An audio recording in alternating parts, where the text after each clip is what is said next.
మరొక మంచి సుదినాన్ని మాకు ఇచ్చినందుకు మీకు స్తోత్రాలు తెలియజేసుకుంటున్నాం తండ్రి. ఆరాధనలో కీర్తనలతో స్తుతించినాం. సందేశం వినటకు సిద్ధపడుతూ ఉంటుండగా సమయోచితమైన జ్ఞానముతో మీ దాసులైన నన్ను నింపండి తండ్రి. చేరి వచ్చిన ఆరాధికులందరూ కూడా సత్య సంబంధులుగా, నిజ ఆరాధికులుగా వారి జీవితాలు సంసిద్ధం చేసుకుని మీకు ఇష్టమైనటువంటి రీతిలో, మీరు కోరుకున్న రీతిలో ఆరాధించి తద్వారా దీవెనలు పొందే మనసు దయచేయండి. మిగిలిన కార్యక్రమాల్లో కూడా మీరే తోడుగా ఉండండి. బలహీనలు ఎవరున్నట్లయితే అటు వారి క్షేమాన్ని గ్రహించండి తండ్రి. మమ్మల్ని తగ్గించుకుంటూ మీ నామను హెచ్చిస్తూ మీ ప్రియకుమారుడును మా ప్రభువైన యేసుక్రీస్తు వారి అతి పరిశుద్ధమైన నామంలో ప్రార్థించి వేడుకొనుచున్నాము తండ్రి. ఆమేన్. కూర్చో.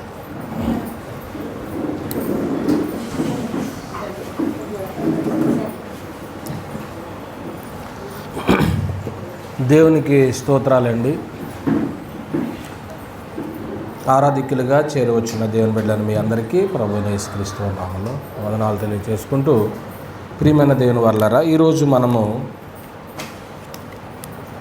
వినబోయేటువంటి సందేశం పరిశుద్ధ గ్రంథంలో నుంచి మన బోర్డు, మీ ఎదుట ఉన్నటువంటి బోర్డులో రాయబడినటువంటి పాఠము కయ్యను మొదటివాడు. కయ్యను వాజ్ ద ఫస్ట్. కయ్యను గురించి మనము ఆలోచన చేయబోతూ ఉంటున్నమాట. సృష్టి ప్రారంభంలో దేవుని స్వరూపము కలిగినటువంటి ఆదాము మొదలు జనరేషన్ ఎలాగూ ఉత్పత్తి అయిందో ఆదికాండం మనకి వివరణ ఇచ్చింది. అది రచించినటువంటి గ్రంథకర్త మోషే భక్తుడు. అయితే ఆయన నిర్గమాకాండంలో జన్మించి ఉన్నప్పటికీ ఆదికాండంలో జరిగినటువంటి సంగతులు వివరించటానికి పరిశుద్ధాత్మ ప్రేరేపణతో దేవుడు ఆయన్ని ప్రేరేపించగా రాసినటువంటి మాటలు కాబట్టి అవి దేవుని మాటలే, రచించింది నరుడైన.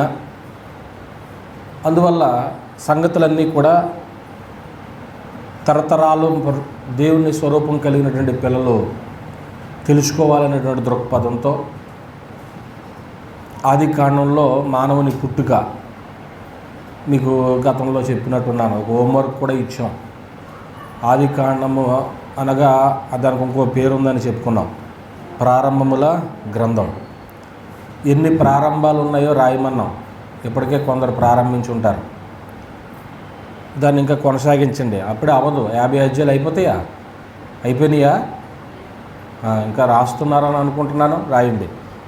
ఈ యొక్క ప్రారంభాల గ్రంథంలో ఆది కాండంలో ఉన్నటువంటి మరో వ్యక్తి గురించి ఈరోజు మనం ఆలోచన చేద్దాం. కయ్యను గురించి. కయ్యను ఆది కాండము 4వ అధ్యాయంలో మనము చూడగలం.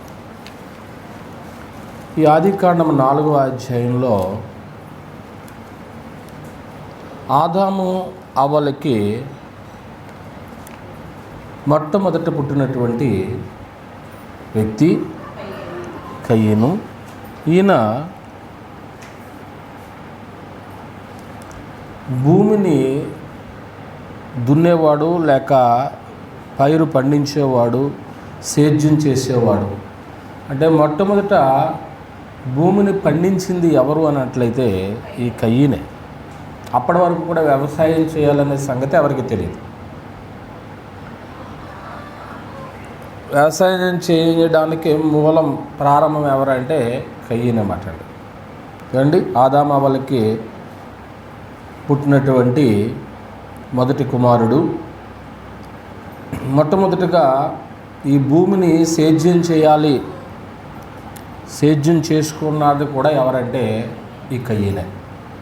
ఇది ఉపోద్ఘాతంగా పరిచయంగా ఉంచుకుని సుమారు 7 సంగతులు ఆలోచన చేద్దాం. మొట్టమొదటి ఏంటన్నట్లయితే ఆది కాండము 4వ అధ్యాయము మొదటి వచనాన్ని మనం ఆలోచన చేసినప్పుడు, ఆదాము తన భార్య నవ్వను కూడినప్పుడు గర్భవతి కయ్యనును కని మొట్టమొదట ఈ భూమి మీదకి తల్లి గర్భంలో నుంచి భూమి మీద పడినటువంటి వ్యక్తి మొదటి వ్యక్తి. అప్పటి వరకు కూడా తల్లి గర్భంలో నుంచి వచ్చినటువంటి వ్యక్తులు ఎవరూ లేరు. ఆదామును దేవుడు నిర్మాణం చేసినప్పుడు నేలమట్టితో నరుని నిర్మించారు తప్ప, అవతలి నిర్మాణం చేసినప్పుడు దాదాపుగా అదే పరిస్థితిని ఆయన ఎన్నుకున్నాడు. కానీ వీరిద్దరిని ఏదెన్లో ఉంచిన తర్వాత వారికి ఇచ్చినటువంటి ఆశీర్వాదము 1:28 ప్రకారంగా ఆదికాండంలో, మీరు ఫలించి అభివృద్ధి చెంది భూమిని ఏం చేయమన్నాడు? విస్తరించమన్నాడు. ఇప్పుడు ఆ కార్యక్రమం ప్రారంభించారండి. ఏదెన్లో వాళ్ళకి చెప్పిన తర్వాత వారు ఏదెన్ నుంచి బయటకు వచ్చేసారు, నెట్టివేయబడ్డారు. అలా అంటాం బాగుంటుంది. నెట్టివేయబడిన తర్వాత ఆ రోజు మీరు భూమిని నిండించండి అని దేవుడు ఇచ్చిన మాట ప్రకారంగా ఇప్పుడు మీరు ఫలించడం ప్రారంభించారు, భూమిని నింపుతున్నారన్నమాట. ఈవేళ దాదాపుగా ఎన్ని వందల కోట్ల జనాభా ఉన్నారో ఈ ఆరిన నేల మీద, వీరందరికీ కూడా మొట్టమొదట భూమి మీదకి తల్లి గర్భంలో నుంచి వచ్చింది ఎవరు? కయ్యనటువంటి ఏమండి? కయ్యను మొదటివాడు మాట్లాడు. ఆ కయ్యనుకు జన్మనిచ్చింది ఎవరు? ఆదాము గారు, అవ్వ. అసలు అవ్వ అనేటువంటి పేరుకే జీవము గల తల్లి, అంటే జీవమును ఇచ్చినటువంటి వ్యక్తి అని చెప్పుకోవాలి. జీవదాతను అనలేం, కానీ మరి జీవాన్ని ఇచ్చింది కదా. ఈవేళ తల్లులందరూ కూడా బిడ్డలను మోస్తున్నారు అంటే వారు తినే ఆహారంలో, వారు వేసుకునే మందుల్లో, వీరితో పాటు లోపల పెరుగుతున్నటువంటి బేబీకి కూడా ఏమవుతున్నాయి? సరఫరా అవుతున్నాయి లేదా? అవుతున్నాయి. అది ఆనాడు దేవుడు ఏర్పాటు చేసినటువంటి ఒక క్రమ పద్ధతి. అందువల్ల అసలు ఈ భూప్రపంచం ఎలా ఉంటుందో మొట్టమొదట చూసిన వ్యక్తి ఎవరండి? కయ్యనే, తల్లి గర్భం నుంచి వచ్చినటువంటి వ్యక్తి. మన ఇంట్లో ఒక ఇద్దరున్నా పిల్లలు, లేకపోతే ఒక్కరున్నా మొట్టమొదట నా కుమారుడండి, లేక మొట్టమొదటి నా కుమార్తెండి అని చెప్పుకుంటూ ఉంటాం. మొదటి వారికి ఎప్పుడూ కూడా ఒక ప్రథమ స్థానం ఉంటుంది. దేవుని దృష్టిలో కూడా కయ్యేనికి ఒక ప్రథమ స్థానం ఉంది. కానీ మొట్టమొదటిగా మనం ఏం ఆలోచన చేసామంటే, కయ్యను భూమి మీద మొదటివాడు. రెండో సంగతికి వచ్చేస్తాం. రెండో సంగతికి ఏంటంటే 4వ అధ్యాయము ఆదికాండము 5వ వచనాన్ని మనం ఆలోచన చేస్తే, కయ్యనును అతని అర్పణను. రెండో సంగతి ఏంటంటే, దేవుడు తిరస్కరించినటువంటి మొదటి ఆరాధికుడు కయ్యేను. దేవుని దగ్గరికి ఆరాధన చేయడానికి వచ్చేసాడు, మంచిదే. కానీ అతని ఆరాధనను మొట్టమొదటి వచ్చాడు కదా, ఇతన్ని స్వీకరిద్దాం, ఇతను తీసుకొచ్చిన అర్పణ అంగీకరిద్దాం అని దేవుడు అనుకోలేదు. దాన్ని రిజెక్ట్ చేశాడు, దాన్ని తిరస్కరించాడు. నువ్వు తీసుకొచ్చిన అర్పణ నాకొద్దు, నీ ఆరాధన నాకొద్దు. ఎంత బాధ అవుతుందండి. మనల్ని ప్రేమించి ఎవరో మన దగ్గరికి కొన్ని తీసుకొచ్చారు అనుకోండి, నీవు తీసుకొచ్చి నాకొద్దు, నాకు ఇష్టం లేదని తిరస్కరించినప్పుడు ఎలా ఉంటుంది? దేవుడు కూడా మొట్టమొదట తాను చేసిన ఆరాధన చేయడం మంచిదే, కాదని అనట్లేదు. మనం ఒక పల్లవి పాడతాం, శరణం ఏంటండి? ఆరాధించేదము ఆత్మతో నిరతము యెహోవా దేవునే మనమంతా, ఆనందగానము మనసార చేయుచు, ఆనందగానము మనసార చేయుచు, అనుదినం కీర్తింతుము రారాజును దినం కీర్తింతుము రారాజును ఆరాధించేదము ఆత్మతో నిరతము యెహోవా దేవుని మనమంతా. ఇక్కడికి వచ్చినటువంటి ఆరాధికులు అందరూ కూడా మీరు తీసుకొచ్చిన అర్పణలు కానివ్వండి, మీరు పాడే పాట కానివ్వండి, దేవుడు దాన్ని రిజెక్ట్ చేస్తున్నాడా, దాన్ని యాక్సెప్ట్ చేస్తున్నాడా? ఎప్పుడైనా ఆలోచించారా? అందరితో పాటు నేను గుడికి వెళ్తున్నాను, అందరితో పాటు నేను పాట పాడుతున్నాను, కానీ నా పాట ఆయన అంగీకరిస్తున్నాడా? లేకపోతే నేను తీసుకొచ్చే అర్పణ ఆయన యాక్సెప్ట్ చేస్తున్నాడా? అసలు ఆరాధన చేయడం అనేటువంటిది కూడా చాలా ప్రాముఖ్యమైనది. నిజానికి అసలు వీళ్ళకి ఆరాధన చేయాలని ఎవరు నేర్పుంటారండి? కయ్యనికి మొట్టమొదట తల్లిదండ్రులు నేర్పారు. తల్లిదండ్రులు దేవుణ్ణి ఆరాధించాలని నేర్పాలా. ఈవేళ వెనకాల కూర్చున్న నీ పిల్లలందరూ కూడా ఆరాధనలో ఉండి పాటలు పాడుతున్నారు అంటే నువ్వు నేర్పిన బట్టే. దేవుడు నిన్ను ఎందుకు మర్చిపోతాడు? ఇది ఒకటే నేర్పడానికి నీకు లేదు, ఇంకా దేవుడు బాధ్యత ఇచ్చాడు. ఏమండి, అసలు ఆరాధించడం అనేటువంటి ఒక మాట మనకు తెలిస్తే, పాత నిబంధనలోనూ ఆరాధన ఉంది, క్రొత్త నిబంధనలోనూ ఆరాధన ఉంది. కానీ క్రొత్త నిబంధన ఆరాధన ప్రకారం ఈవేళ మనం చేస్తున్నాం కనుక దీన్ని గ్రీకులో, అంటే ఒరిజినల్ భాష గ్రంథం గ్రీకులోనే రాయబడింది కాబట్టి దీన్ని గ్రీకులో ఆరాధించడం అనేటువంటిది రెండు మాటలు చెప్పాడు. ఒకటి ఏంటంటే పురుస్కునేవో అనే మాట వాడాడు, రెండోది లిట్రువో అనేటువంటి మాట వాడాడు. దీని అర్థం ఏంటంటే మొట్టమొదటి దానికి పురుస్కునేవో అనేటువంటి మాటకి సాగిలపడి మొక్కుట, రెండవది లిట్రువో అనేటువంటి మాటకి ఊడిగం చేయుట. అంటే ఇంక నా సమస్తము కూడా నీకు ఊడిగం చేయటానికి నేను సిద్ధపడ్డాను అని వచ్చావు మాట ఇక్కడికి. అదే కాన్సెప్ట్తో వచ్చాడు ఆ కయ్యను. ఆర్టిఫిషియల్గా వచ్చి దేవుని దగ్గరికి వెళ్ళి ఏదో మా నాయన చెప్పాడు, మా అమ్మ చెప్పింది వెళ్ళమని మొక్కుబడిగా వెళతాను గుడికి, లేదా మా దైవ సేవకుడు చెప్పాడు వెళ్ళి ఆరాధన చేసి వస్తున్నామో అని అనుకుంటే గనుక నీ ఆరాధన యాక్సెప్టెడా రిజెక్టెడా? అందరు ఇక్కడ లేరనుకుంటా. అందరు ఇక్కడ లేరనే సంగతి నాకు అర్థమైంది. నీవు హృదయంలో నిశ్చయం చేసుకుని దేవుణ్ణి ఆరాధన చేయటానికి వచ్చినప్పుడు మరి ఎందుకు రిజెక్ట్ చేయబడుతుంది ఈ ఆరాధన?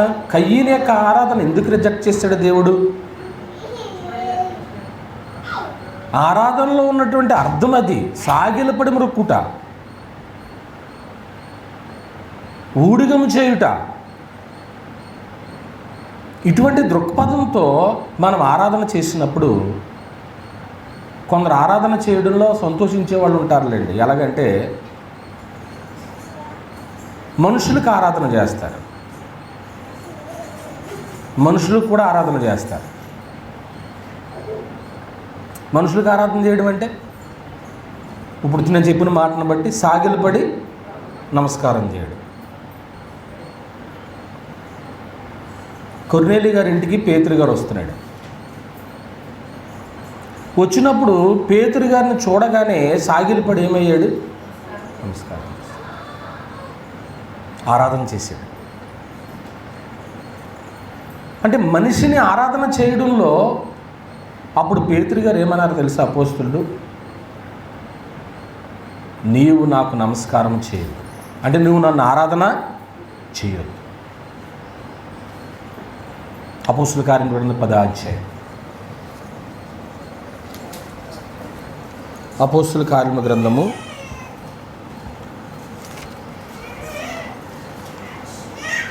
10వ అధ్యాయము 25.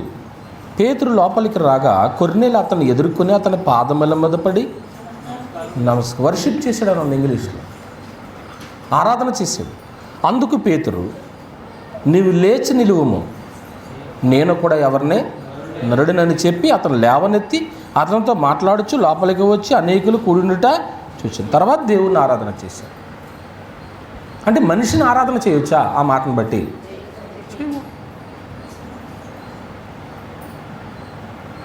సరే, మనిషిని అయితే మనం చేయట్లే. దేవదూతలను ఆరాధన చేయొచ్చా పోనీ?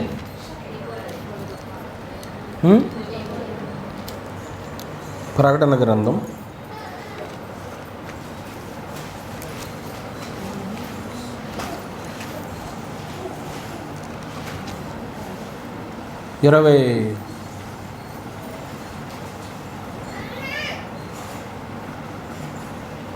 22వ అధ్యాయం 8వ వచనం. యోహాను నేను ఈ సంగతులను వినినవాడను, చూచినవాడను. నేను ఎవరైతే నాకు ఈ సంగతులను చూపిస్తున్నారో, ఆసియాలో ఉన్నటువంటి 7 సంఘాల మధ్యకి తీసుకెళ్ళి నన్ను ఈ సంగతులన్నీ, ఇదిగో సంఘంలో ఈ లోపం ఉంది అని చూపిస్తూ ఉన్నారో, నేను విని చూచినప్పుడు వాటిని నాకు చూపుచున్న దూత పాదముల ఎదుట అంటే ఆరాధన చేస్తాడు. యోహాను గారు ఎవరికి ఆరాధన చేస్తున్నాడు ఇప్పుడు? దూతని. అప్పుడు ఆ దేవదూత ఏమన్నాడట? అతడు చాలండి. అంటే ఇప్పుడు ఆరాధన చేయటానికి మనిషి ఇష్టపడుతున్నాడు. ఈవేళ దేవదూతలను కూడా ఆరాధన చేసేటువంటి వాళ్ళు ఉన్నారు. మీరు ఎప్పుడైనా భూమికి మొక్కారా? ఎప్పుడైనా ఆకాశానికి మొక్కారా? ఎప్పుడైనా గాలికి మొక్కారా? నా మాటలు అర్థమవుతున్నాయి మీకు? పంచభూతాల్లో వేటికైనా మీరు ఎప్పుడైనా నమస్కారం చేశారా? మరి ఇప్పుడు దూతలకు నమస్కారం చేయొద్దంటే మరి వీటికి ఎందుకు నమస్కారం చేస్తున్నారు?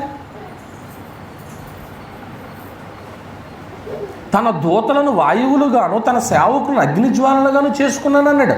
తన దూతలటవి. దూతలకు నమస్కారం చేస్తున్నారో దేవునికి ఆరాధన చేస్తున్నారో తెలియనప్పుడు నువ్వు చేసే ఆరాధన కయ్యనులాగా ఏమవుతుంది? తిరస్కరించబడద్దా, అంగీకరించబడద్దా?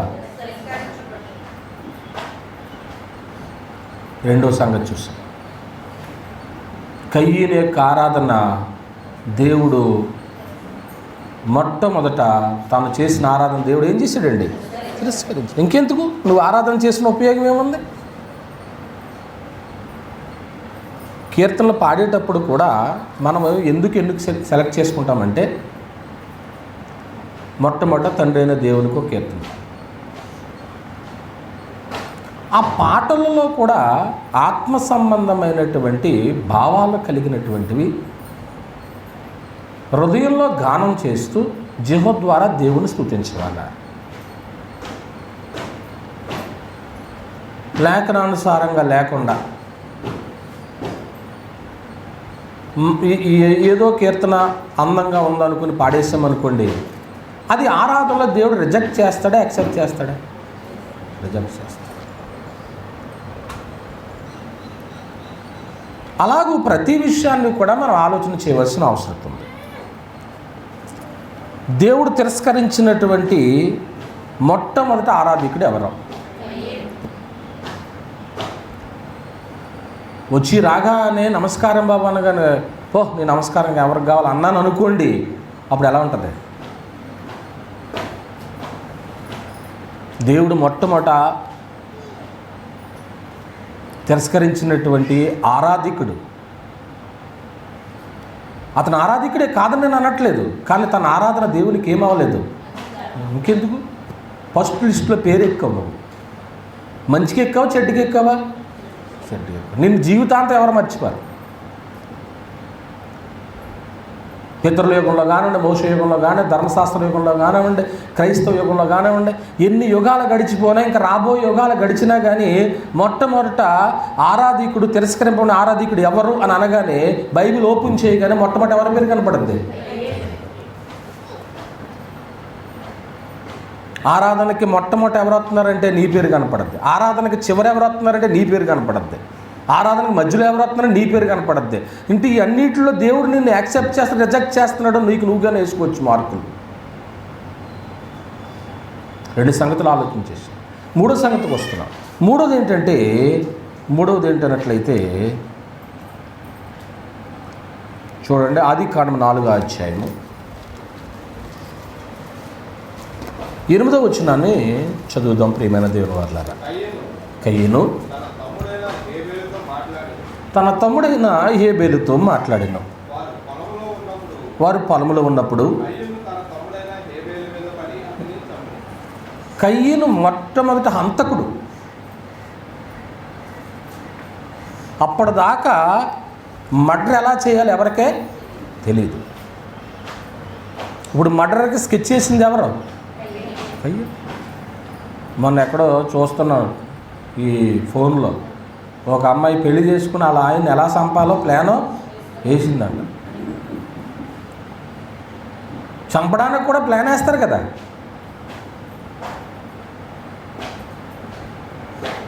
ప్రియమైన దేవుని వారలారా, మొట్టమొదటి హంతకుడు ఏంటండి పేరెక్కేసాడు. ఇప్పుడు మనం చూసినవన్నీ మంచిగా చెడ్డ? చెడ్డలో కూడా ఫస్ట్లో ఉన్నాడా, సెకండ్లో ఉన్నాడా?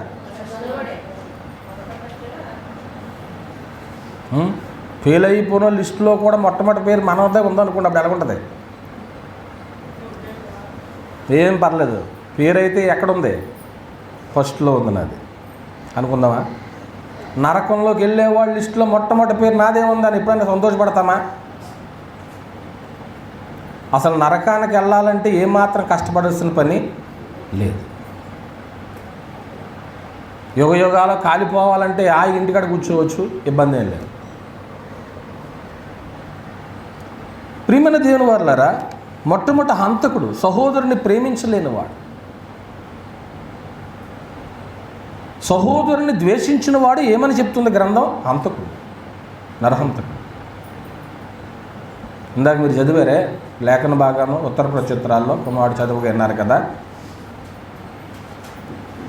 ఒకవేళ పొరపాటున ఎవడైనా ఒకవేళ హత్య చేశాడు అనుకోండి, అప్పుడు దేవుడు వాళ్ళకి ఏమి ఇచ్చాడు తెలుసా? ఆశ్రయపురాలు ఇచ్చాడు. అతను పొరపాటును చేశాడా, కావాలని హత్య చేశాడా అనేది జడ్జిమెంట్ జరిగేదాకా ఆశ్రయపురాల్లో ఉంటాడు. ఇశ్రాయేలీయులకి దేవుడు ఇచ్చినటువంటి వెసులుబాటు అది. వాదోపవాదాలు జరిగిన తర్వాత ఇతను పొరపాటును చేశాడు, కావాలని చేయలేదు అన్నప్పుడు ఆశ్రయపురంలోంచి రిలీజ్ అవుతాడు. ఆ ఆశ్రయపురంలోనికి ఒక అతను వెళ్ళి తప్పించుకున్నాడు అంటే ఎవరు అతను తాకటానికి వీల్లేదు. అతను ఒక నిజంగా అంత కావాలని హత్య చేసిన, ఒకవేళ అతను కావాలని హత్య చేసి దేవాలయం దగ్గరికి వచ్చి ఒక బలిపీఠపు కొమ్ములను పట్టుకుంటే కనుక, బలిపీఠపు కొమ్ములను పట్టుకున్న వాళ్ళ దగ్గరికి అక్కడ ఎవరు హత్య చేయరు. దేవుడి దగ్గరికి వెళ్ళిపోయాడు ఇతను, దేవుడు చూసుకుంటాడు అని ఏ మనిషి తిరిగి అతనికి దానికి ప్రత్యుపకారం చేయకూడదు, అంటే ప్రతికిడి చేయకూడదు. కానీ అక్కడ ఒక మంచి మాట చదివారు, నేను వచ్చేటప్పుడు చదువుతున్నారు ఆ మాట. ఎన్నో అధ్యాయము? 20 నిర్గమాకాండము 21వ అధ్యాయము 14వ వచనంలో ఉంది. అయితే ఒకడు తన పొరుగు వాని మీద దౌర్జన్యముగా వచ్చి కపటముగా చంపలేచినడలా వాడు నా బలిపీఠమును ఆశ్రయించినను వాని లాగివేసి ఏం చేయండి అంతే. తప్పు చేసేసి దేవుడి దగ్గరికి వెళ్ళిపోయి, దేవా నన్ను క్షమించేసి నేను ఎవరికి దొరకకుండా చేయనంటే ఇప్పుడు దేవుడు ఊరుకుంటాడంటారా, బయట పెడతాడన్నాడు అంటారు. తప్పును తప్పుగానే ఖండించేశాడు. ఆ తప్పును దావీదు చేసిన, సొలొమోను చేసిన హత్య, మనిషిని చంపడం అది ఎంత ఘోరం అన్నాడు. ఏమండి, శరీరాన్ని హత్య చేసుకునేటువంటి వాళ్ళు పరిస్థితి నువ్వు చేయటానికి నీకు హక్కు లేదంటున్నాడు, నాకు హక్కు లేదంటున్నాడు దేవుడు. సొంత తమ్ముడుని చంపేసినటువంటి వ్యక్తి ఇతను. సహోదరుని ప్రేమించలేని వాడు. ఇంకా పొరుగువాడిని ఏం ప్రేమింతా? సొంత సహోదరుని ప్రేమించలేనప్పుడు పొరుగువాడిని ఏం ప్రేమింతాం?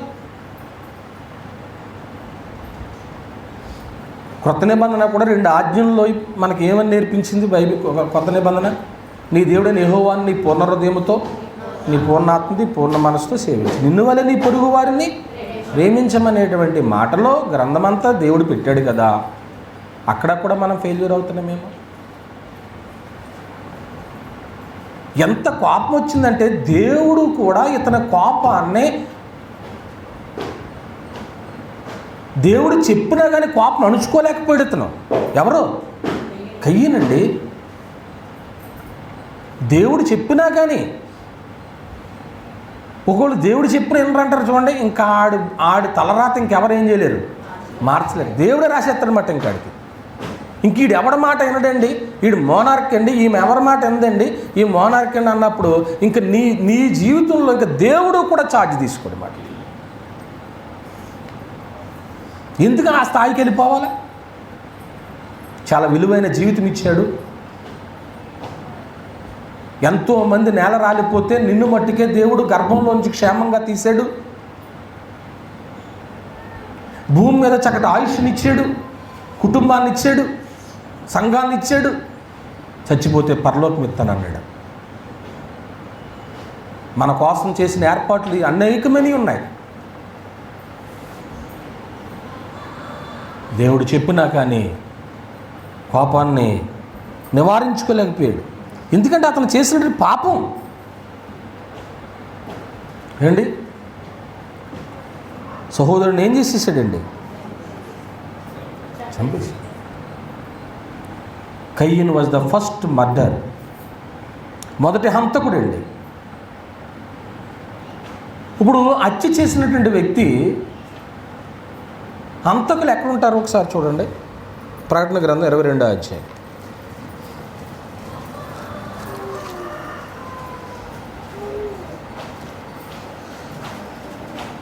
15. కుక్కలను, మాంత్రికులను, వ్యభిచారులను, నరహంతకులను, విగ్రహారాధికులను, అబద్ధమును ప్రేమించి జరిగించి ప్రతివాడును వెలుపటంటే పరలోకంలోనో నరకంలోనా? నరకంలో.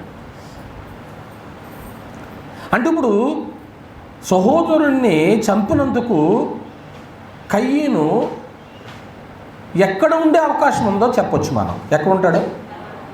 నరకం. ఇప్పుడు మనం సహోదరుని ద్వేషిస్తే మనం ఎక్కడ ఉంటాం? సహోదరుని ద్వేషించిన వాడు నరహంతకుడు కదా, అతను కూడా ఎక్కడ ఉంటాడు? కయ్యను ఉండే చోట ఉంటాడు. ఆ లెక్కనైతే ఎన్నిసార్లు మనం వెళ్ళొచ్చు ఉంటాం ఎక్కడికే? ఏదో మనకేదో పాస్ ఇచ్చినట్టు గేట్ పాస్ ఇస్తారు చూడండి, ఒకసారి వెళ్ళి మళ్ళీ వస్తాం, ఒకసారి వెళ్ళి మళ్ళీ వస్తాం. దేవుడు భూమి మీద కృపాకాలం ఉంచాడు కాబట్టి ఇంకా దిద్దుబాటు చేసుకుంటామోనని. లేకపోతే కయ్యను లాంటి స్వభావం మనలో ఉంటే ఎన్నిసార్లు హత్య చేసి ఉంటామో. సహోదరుని ద్వేషించాం. పనికి మాలిందానా, పనికి మాలినోడు అన్నారు ఎప్పుడన్నా? ఒక్కోసారి మన పిల్లల్ని ఏమంటున్నాం, వాళ్ళ మాట విన్నప్పుడు అనకూడని మాట అనకుండే, అనగలిగిన మాట అనండి, బెత్తం వాడండి, క్రమశిక్షణలో పెట్టండి. ఎంత నేర్పినా రాలేదనుకోడు, మొండోడని బైబిల్ చెప్పింది. ఆ మొండోడిని పాత నిబంధన ఏమన్నా తెలుసా? ఊరి చివరికి తీసుకెళ్ళి పెద్దలందరూ చూస్తుండగా రాడుతో కొట్టి ఏం చేయమంది? చంపేయమంది మొండోడిని. తల్లిదండ్రులని కొడతాడు, తల్లిదండ్రులను తిడతాడు. ఈ మనసు ఎక్కడ నేర్చుకున్నాడు?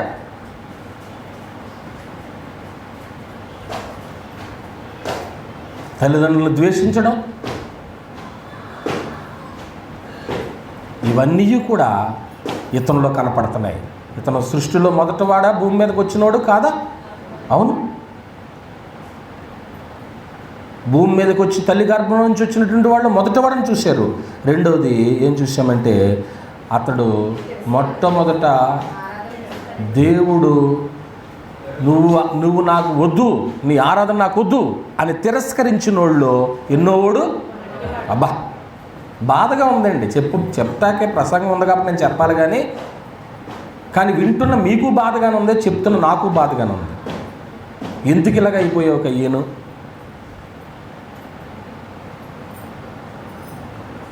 ప్రియమైన వాళ్ళ ఆలోచించి మూడో సంగతి మనం ఏం చేసుకున్నామండి, మొదటి హంతకుడు ఇతను.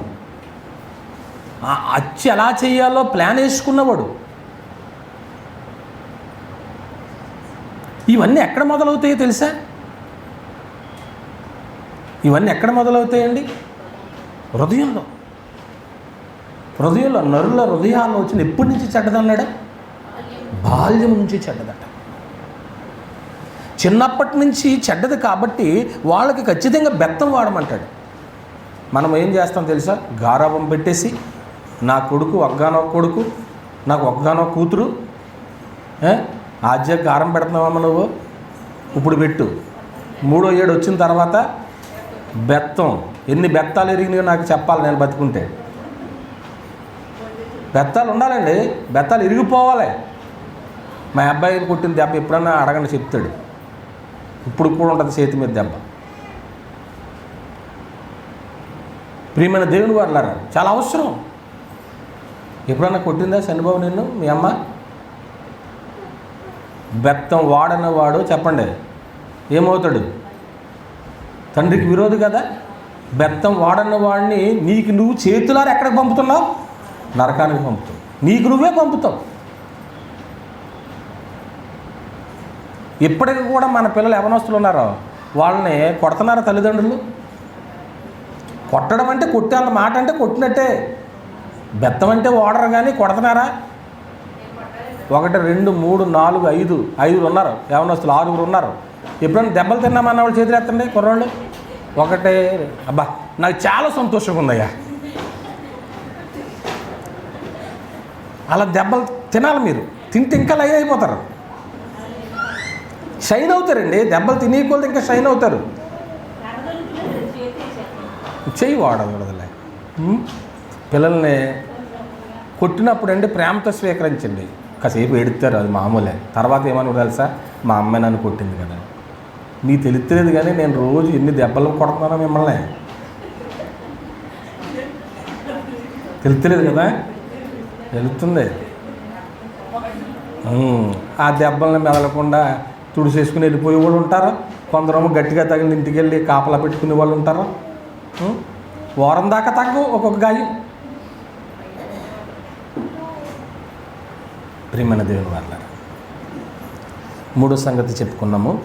4వ సంగతికి వచ్చేసాము. ఆదికాండము 4వ అధ్యాయం. ఆదికాండము 4వ అధ్యాయము 9వ వచనాన్ని మనం ఆలోచన చేస్తాం. యెహోవా మాట్లాడుతున్నాడు, నీ తమ్ముడైన హేబెలు ఎక్కడ ఉన్నాడు అని అన్నాడు. అడుగగా అతడు, నేను ఎరుగను, నా తమ్ముడికి కావలివాడనా అనేను. చాలండి. ప్రియమైన దేవుని వారలారా, ఇక్కడ మనం ఆలోచన చేయవలసిన సంగతి ఏంటంటే, దేవుణ్ణి ప్రశ్నించినటువంటి మొట్టమొదటి వ్యక్తి ఎవరో? కయ్యూను. నా తమ్ముడికి నేను రైట్, నువ్వు కావాలి వాడువే. ప్రతి మనిషి ప్రతి మరొక సహోదరికి కావలివాడుగా ఉండమనే కదా దేవుడు. అసలు మన చుట్టూ ఎంత కాపుదల ఉందండి. ఒక ఒక ఒక ముఖ్యమంత్రి గారు ఉన్నారనుకోండి, ముఖ్యమంత్రి గారికి ఎంత కాపుదల ఉంటుంది? అతని ప్రాణాన్ని కాపాడరా? మరి మన ప్రాణాలను కాపాడటానికి ఎంత సెక్యూరిటీ పెట్టాడు దేవుడు? అప్పటికి సృష్టిలో ఉన్నది ఎంతమంది? ఇద్దరే కదా.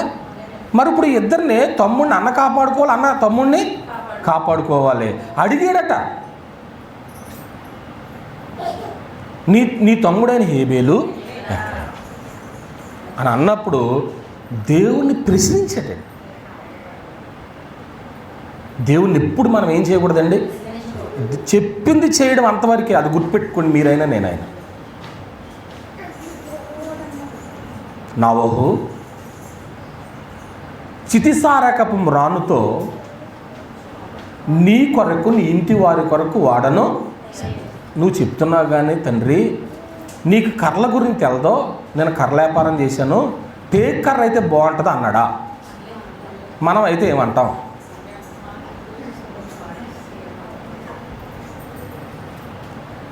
చెప్పింది చెప్పినట్టు చేసేసాడు. కొత్త నిబంధనలో పులియని రొట్టె వాడండి అన్నాడు. కొత్త నిబంధనలో ద్రాక్ష రసం వాడండి అన్నాడు. క్రొత్త నిబంధనలో గాత్ర సంగీతం వాడండి అన్నాడు. నీకు తెలీదు, గాత్ర సంగీతానికి జనాలు రారో, దానికి కొంచెం ఏదో ఒక వాయిద్యం జోడిస్తే వాయిద్య సంగీతం అవుతుంది, ఆ వాయిద్య సంగీతానికి ప్రజలు వస్తారో అని మనం కలిపామనుకోండి, దేవుని ప్రశ్నించినట్లే కాదా? ఎందుకు చెయ్యాలి మనం? దేవుని ప్రశ్నించిన ఏ నరుడు బ్రతకడు కదా. యోనా, నీవు నినివే పట్టణానికి వెళ్ళి, అషూరు రాజధాని నినివే పట్టణానికి వెళ్ళి అక్కడ ఆ పట్టణం మీదకి దేవుని యొక్క ఉగ్రత కుమ్మరించబడుతుందని ప్రకటించు. అంతే, ఇంక మాట్లాడడానికి లేదు. తనకి వెళ్ళడానికి ఇష్టం లేక ఎక్కడికి పోయాడు? తర్షీషు. దేవుడు ముక్కు పట్టుకుని లాక్కొచ్చి నువ్వు వెళ్ళనన్నావే, మళ్ళీ అదే ఊరు తీసుకొచ్చాను, ఇక్కడ ఏం చేయమన్నాడు?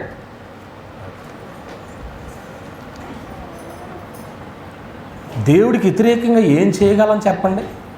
ముక్కికి గేలం వేసి తీసుకొస్తాడు. నేను రాను అని అన్నావు అనుకో, నువ్వు గుడికి, దేవుడికి ఎలా రప్పించాలో తెలుసు. నేను చెయ్యను అని అన్నావనుకో, ఎలా చేయించాలో దేవుడికి తెలుసు. ప్రియమైన దేవుని వల్ల ఆలోచించి, దేవుణ్ణి మనం ఏం చేయొద్దండి. ఎన్నో పాయింట్ ఇది. దేవుణ్ణి ఏం చేయకూడదండి, మనం ప్రశ్నించకూడదు. దేవుణ్ణి ప్రశ్నించకూడదు. ప్రియమైన వాళ్ళ, ఆయన చెప్పింది చేయడమే. ఆయన చెప్పింది చేయడమే. 5వ సంగతికి వచ్చేస్తాం. 5వ సంగతి ఏంటంటే 4వ అధ్యాయము 10 నుంచి చదువుదాం. అప్పుడు ఆయన చదువునా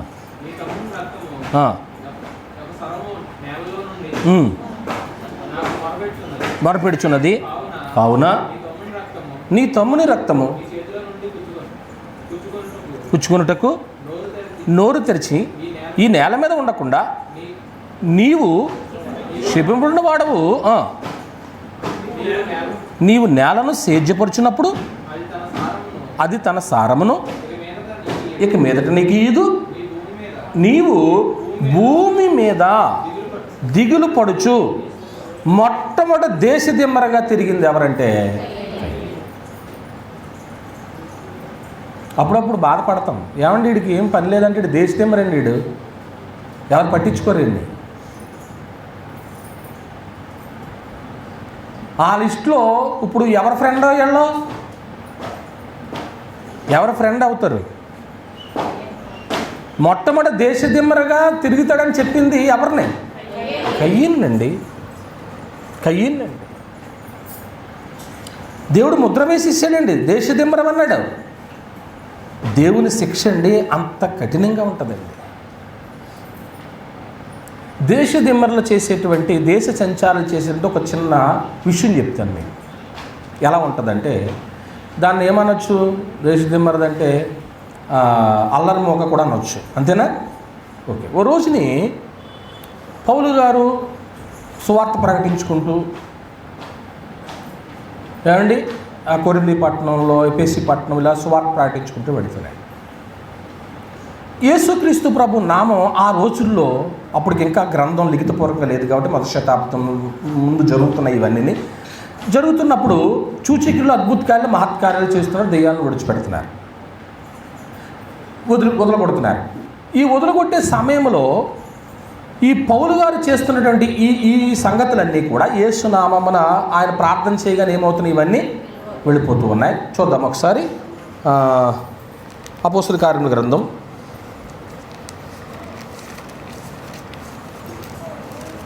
19వ అధ్యాయం.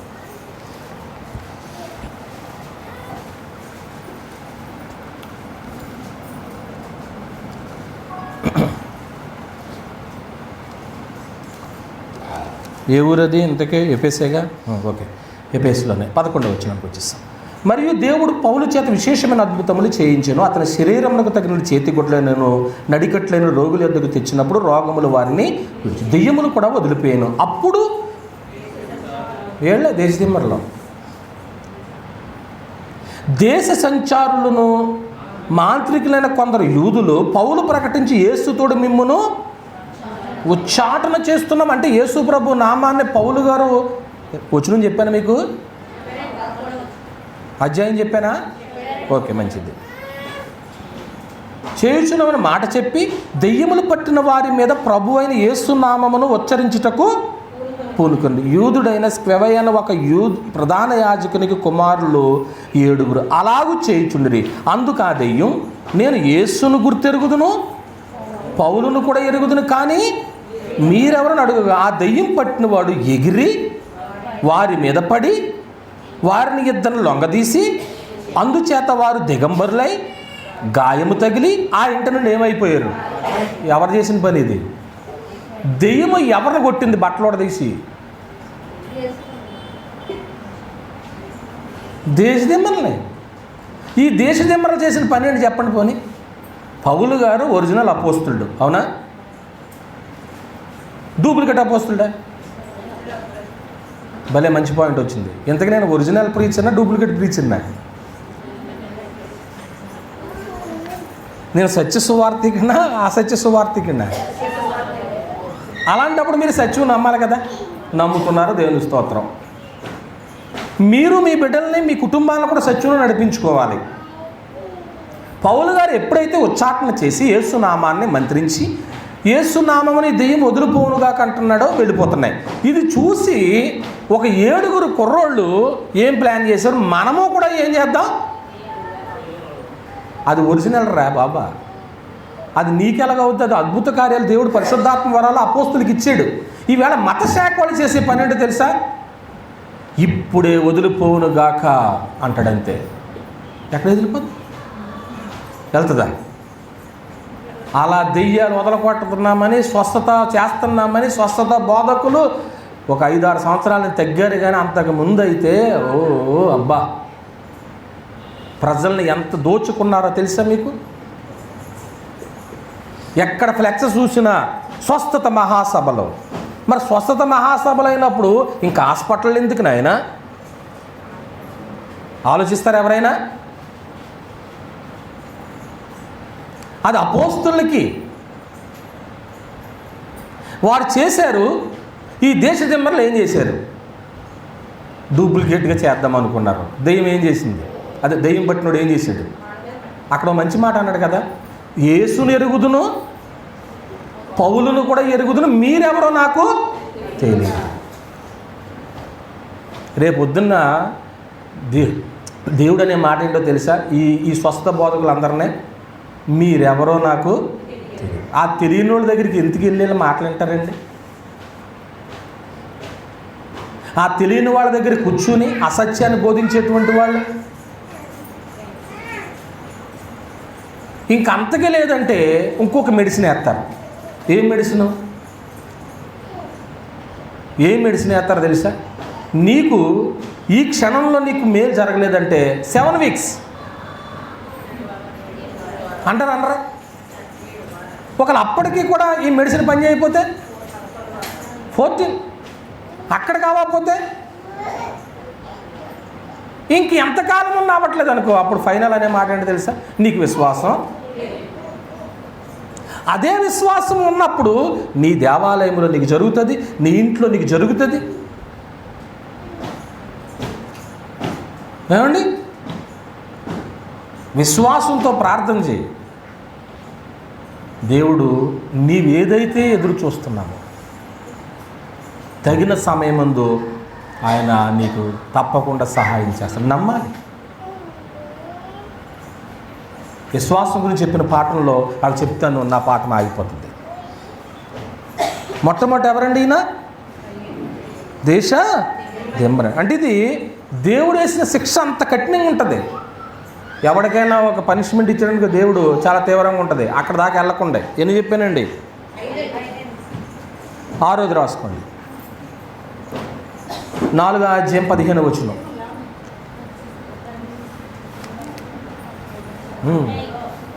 4వ అధ్యాయం ఉన్నాయి, అలా ఉన్నామండి. ఆదికాండం 4వ అధ్యాయము 15వ వచనం చదువునా. నీవు నేలను సాధ్యపడినప్పుడు నీకు ఏదు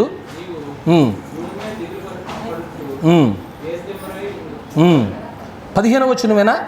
అందుకు యెహోవా అతనితో, కాబట్టి ఎవడైనా కయ్యను చంపిన వానికి ప్రతిదండ నీడంతలు కలుగునను, మరి ఎవడైనా కయ్యను కనుగొని అతన్ని చంపకున్నట్లు యెహోవా అతనికి ఏమేసేసాడు?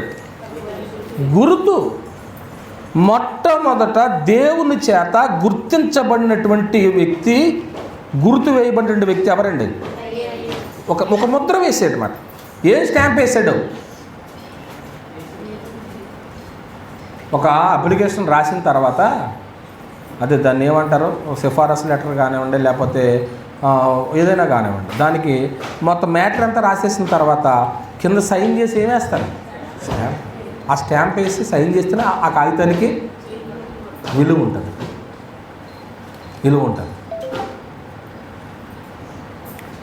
ఇప్పుడు అసలు స్టాంప్ ఎవరు వేసేసారు? ఎవరికి? మొట్టమొదట స్టాంప్ వేయించుకున్నది ఎవడో? ఏ స్టాంప్ అది? మళ్ళీ మంచి స్టాంపా చెడ్డ స్టాంపా? వేయించుకోకే, మంచిది వేయించుకో. మంచి వ్యక్తి అనేటువంటి ఐడెంటిఫికేషన్ గుర్తుపెట్టు.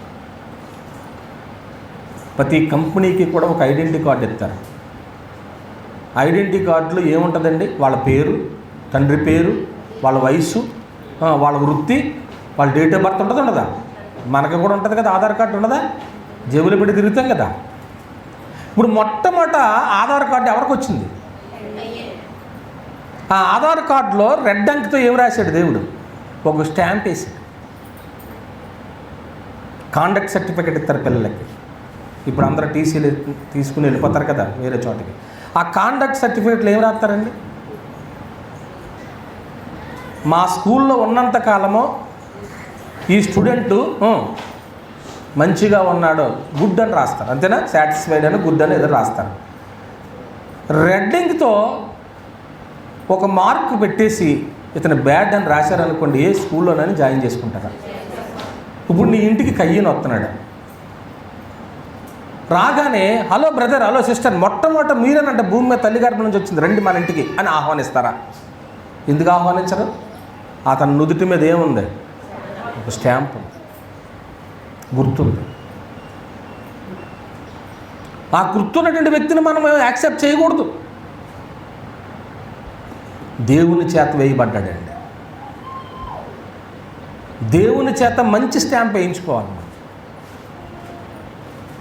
దేశదిమ్మర్ అనేటువంటి గుర్తు ఏం చేసుకుంటాం? మొట్టమొదటి దేవుని చేత గుర్తించబడినటువంటి వ్యక్తి అని అండి. ఎన్ని చెప్పానండి? చివరగా మరో మాట జ్ఞాపకం చేసుకో. చివరిది ఏంటంటే 4వ అధ్యాయం 17వ వచనం. 17వ వచనం. కయ్యను తన భార్యను కూడినప్పుడు గర్భవతి అయి ఆనోకుని కనెను. అప్పుడు అతడు మొట్టమొదటి ఒక నగరాన్ని నిర్మించిన వ్యక్తి ఎవరండి? ఒక ఊరినే కట్టేసుకున్నాడు. ఎందుకని? దేవుడు ఎలాగో నా చోటు ఉండొద్దు అన్నాడు, బయటికి వెళ్ళిపోమన్నాడు. బయటికి వెళ్ళిపోయి ఏం చేసుకున్నాడు? ఒక ఊరినే, మొట్టమొదటి ఒక నగరాన్ని కట్టించాడు. ఈవేళ కొన్ని ఊర్లు కూడా ఇంటి పేర్లు బట్టి ఉంటాయి, అవునా?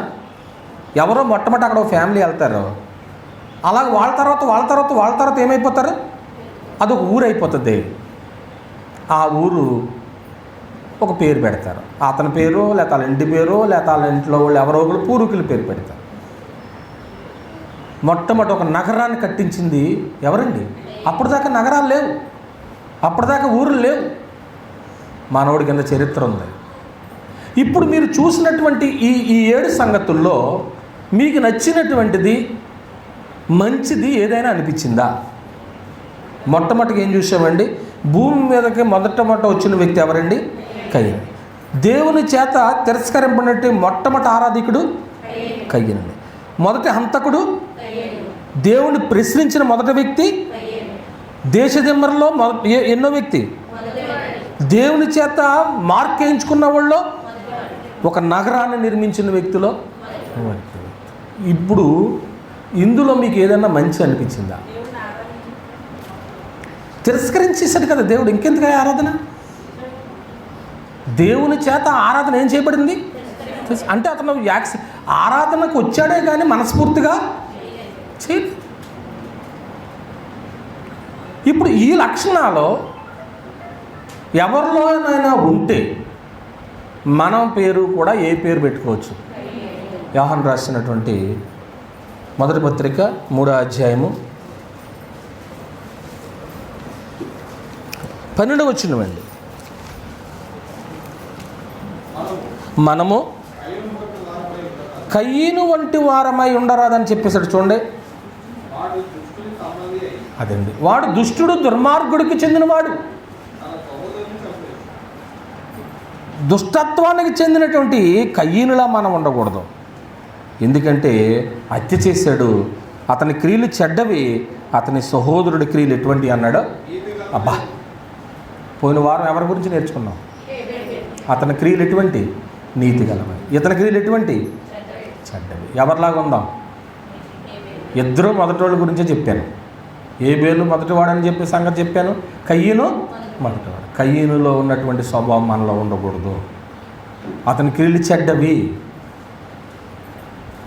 మనము కూడా దేవుణ్ణి ఆరాధిస్తున్నాం, కానీ ఆరాధన యాక్సెప్టా రిజెక్టెడా అనేది ఒకసారి ప్రశ్నించుకోండి ప్రియమైన వాళ్ళారా. రండి, ఒకవేళ ఈ భూమి మీదకి వచ్చినటువంటి వాళ్ళు మొట్టమొదటి వ్యక్తి కయ్యనే. సంఘంలో ప్రవేశించినప్పుడు నువ్వే మొట్టమొదటి ప్రవేశించావేమో, కాదని నేను అనట్లేదు. ప్రవేశించిన తర్వాత నీ యొక్క యాటిట్యూడ్, నీ ఆరాధన, నీ క్రియలు వెనకున్నటువంటి వారికి మోడల్గా ఉన్నాయా? లేదంటే దేవుడు తిరస్కరించి చాలా భయంకరమైన మాటలు మనం చదివాం. ఒక హంతకుడిగా పేరు పడిపోయింది, దేశ దిమ్మరగా పేరు పడిపోయింది. ఏమండి, దేవుని చేత ఒక ముద్ర వేయించేసుకున్నాడు. నువ్వు ఎన్ని ముద్రలు వేయించుకున్న తర్వాత ఎన్ని పట్టణాలు కడితే సుఖమైతే నువ్వు? ఆ పట్టణం కూడా చెప్పించబడింది. దేవుడు లేకుండా, దేవుని చేత మంచి అనిపించుకోకుండా నువ్వు ఎన్ని కట్టడాలు కడితే ఏంటి, నువ్వు ఎంత సంపాదిస్తే ఏంటి, ఎంత లోకంలో పేరుంటే ఏంటి, ఇవన్నీ శూన్యం. ఒక తల్లి పుట్టినటువంటి 2 బిడ్డలు, ఒక వ్యక్తి ఏమో దుష్టుని సంబంధం అయ్యాడు, ఒక వ్యక్తి ఎవరి సంబంధం అయ్యాడు? మనం దేవుని సంబంధాలుగా ఉన్నాం. మీరు మీ పిల్లలు, మేము మా పిల్లలు కూడా. ఈ మాటను బట్టి నన్ను హెచ్చరించుకుంటాం. ఇంతవరకు ముస్లిం మెంబర్కి వందనాలని మీకు హెచ్చరిక చేస్తూ ప్రార్థన. తండ్రి, నీకు స్తోత్రాలు. కయ్యను వలె మేము ఉండకూడదు. అతను మొదటివాడే భూమి మీదకి వచ్చిన వ్యక్తుల్లో, కానీ దుష్టుని సంబంధం అయిపోయాడు, హంతకుడు అయిపోయాడు, గుర్తు వేయించుకున్నాడు, దేశదిమ్మర అయిపోయాడు. మొదటి ఆరాధన తిరస్కరించబడినటువంటి వ్యక్తుల్లోకి ఎక్కాడు. ఈ మాటలు ఆలోచింప చేస్తాయి నాయన. నేను నా కుటుంబం దేవుని సన్నిధిలో కొద్దిగా ఆరాధన చేస్తున్నామంటే నా ఆరాధన దేవుడు అంగీకరిస్తున్నాడా, తిరస్కరిస్తున్నాడా అనేది స్వపక్ష చేసుకుని ఏబేలులాగా నీతి కలిగినటువంటి క్రియలు మేము చేసి నిత్య జీవానికి పొందే బాధ్యత దయచేయండి. మిగతా మేలుకరంగా మార్చమని మా ప్రభువు యేసు క్రీస్తు వారి పేరటి ప్రార్థన అడుగుచున్నాం తండ్రి.